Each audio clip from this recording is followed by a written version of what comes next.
ৰাজীৱ শদিয়া মাটি বিতৰ্কই ফাদিল কৰিছে বিয়াগুম কেলেংকাৰী। পোহৰলৈ আহিছে প্ৰবন্ধকৰ সৈতে মিলি কৰা 50 লাখ টকাৰ জালিয়াতি। এনেকৈয়ে একাংশ বহিৰাগতই মিলিভকত হৈ লুটিছে নেকি অসমীয়াক? ৰাজীৱ শদিয়াৰে জড়িত বাবেই গুৰুত্ব আৰোপ কৰা নাই নেকি চৰকাৰ প্ৰশাসনে? মাটি অসমীয়াৰ ঋণ লওঁতা উত্তৰ প্ৰদেশৰ ধন লৈ পলাল আন কোনোবা। স্বয়ং ঋণ লওঁতাই গম নাপায় নিজৰ নামত থকা 50 লাখ টকাৰ ঋণৰ কথা। ৰাজীৱ শদিয়াৰ মৃত্যুৰ পাছত এটাৰ পাছত আন এটাকৈ তথ্য পোহৰলৈ আহিছে। ফেক্টৰীৰ কৰ্মচাৰীৰ নামত ঋণ লৈছিল বহিৰাগত আনন্দ ৰাচিৱাচিয়াই। ৰাইজৰ প্ৰবল সঁহাৰিৰ পাছতে এইবাৰ মুখ খুলিছে ব্ৰিজেশ সিং নামৰ এগৰাকী ব্যক্তিয়ে। শেহতীয়াকৈ গণশিল্পী ৰাজীৱ শদিয়াৰ আকস্মিক বিয়োগৰ পাছতেই চৰ্চিত হৈ পৰিছিল এটা বিশেষ বিষয়। ৰাজীৱ শদিয়াক থাকিবলৈ দান কৰা ভূমিৰ নামত বক্ৰ পথেৰে গৈ 50 লাখ ঋণ লোৱাৰ প্ৰসংগটোৱে সংবাদ মাধ্যমৰ শিৰোনামো দখল কৰিছিল। ৰাজীৱ শদিয়াৰ মাটিক লৈ কৰা এনে কাণ্ডক আলফায়ো সকিয়নি প্ৰদান কৰিছে। আনকি আলফা স্বাধীনে মাটিখিনি বেংক কৰ্তৃপক্ষকো নলবলৈ সকিয়নি প্ৰদান কৰিছে। তাৰ পাছতে এইবাৰ সামাজিক মাধ্যমত মুখ খুলিছে এইগৰাকী ব্ৰিজেশ সিঙে। এইগৰাকী ব্যক্তিৰ নামতেই 50 লাখ টকাৰ ঋণ লৈছিল পলাতক আনন্দ ৰাচিৱাচিয়াই। মনোজ চুতীয়াই দান কৰা মাটিখিনি দেখুৱাই স্বয়ং মাটিৰ গৰাকী মনোজ চুতীয়াই গম নোপোৱাকৈয়ে ঋণ লৈছিল বহিৰাগত ৰাচিৱাচিয়াই। আৰু এইবাৰ পোহৰলৈ আহিছে কিদৰে ৰাজ্যত লাখ লাখ টকাৰ ঋণ বহিৰাগতই সৰকাই লুটি লৈ গ'ল বেংক প্ৰবন্ধক অমৃত কুমাৰ ঝাৰ সহযোগত। আপুনি কি কৰিছিলে, কেনেকৈ আপুনি গম পাই নাপায় যে আপোনাৰ নামত যে 50 লাখ টকা লোন লৈ ললে আপুনি গম পাই নে নাপায়? নাপাওঁ, মই মোক কৈছিলে চেলাৰী একাউণ্ট খুলিম। হয়, চেলাৰী একাউণ্ট খুলিম বুলি মই চাইন কৰিছিলো। একাউণ্ট খুলিম বুলি দৰমহা দিন তাত মই তাৰ ফেক্টৰীত চাকৰি কৰিছিলো। আচ্ছা, আপুনি তাৰ আনন্দ ৰাচিৱাচিয়াৰ ফেক্টৰীত চাকৰি কৰিছিলে।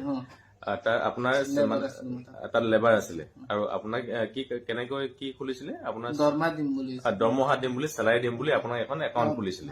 একাউণ্ট খুলিবৰ কাৰণে চাইন কৰাইছিলে। একাউণ্ট খুলিবৰ কাৰণে চাইন কৰাইছিলে। আচ্ছা, দৰমহা দিয়াৰ দোহাই দি একাউণ্ট খোলাৰ নামত শ্ৰমিকৰ নামত 50 লাখ টকা লোৱাৰ পাছতেই বিপদত পৰিছে মনোজ চুতীয়া।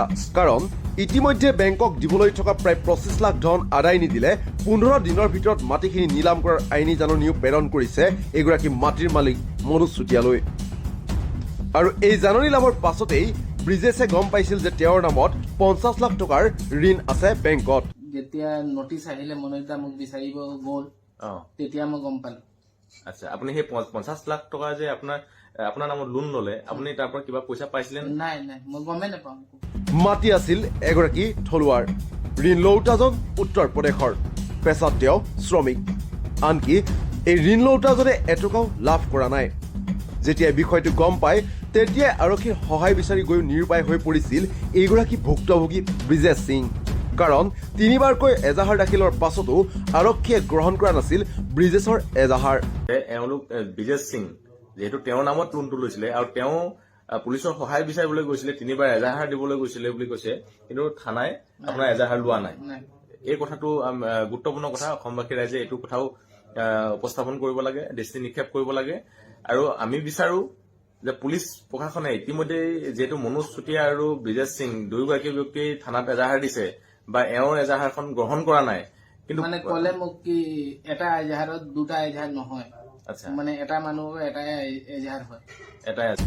সকলোকে চকুত বালি মাৰি এসময়ৰ অৰিয়েণ্টেল বেংক অৱ কমাৰ্চৰ বেংক প্ৰবন্ধক অমৃত কুমাৰ ঝাৰ সৈতে মিলি এইদৰেই আনন্দ ৰাচিৱাচিয়াই সৰকাই নিয়ে 50 লাখ টকা।